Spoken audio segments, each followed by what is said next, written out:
ngayong Sabado. Pagsita ng security guard sa isang natutulog sa tapat ng restaurant sa Quezon City, nauwi sa pamamaril. Mga nasamsam na smuggled na gulay sa nabotas na mula sa China. Nakitaan ng pesticides at heavy metals gaya ng lead.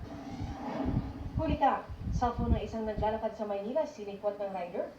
Suspect, natuntun dahil sa Find My Phone feature ng cellphone ng biktima. Sa Benguet, ilang aso pinagahampas ng ilang lalaki hanggang mamatay. Lalaking tinangay ng baha sa Rizal sa kasagsagan ng bagyong Karina. Natagpo ang patay sa isang ilog sa Marikina. Mga asong punto ng costume, kumakatwalk ready para sa New York Fashion Week.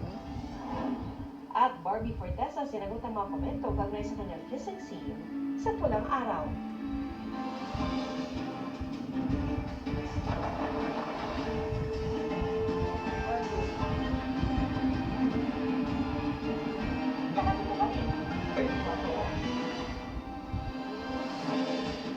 Magandang hapon po.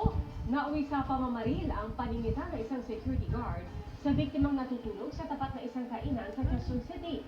Babatuhin daw siya ng biktima kaya agad siyang nagpaputok. May tuturing kaya itong self-defense. Alamin sa pagtutok ni Bea Pinlac.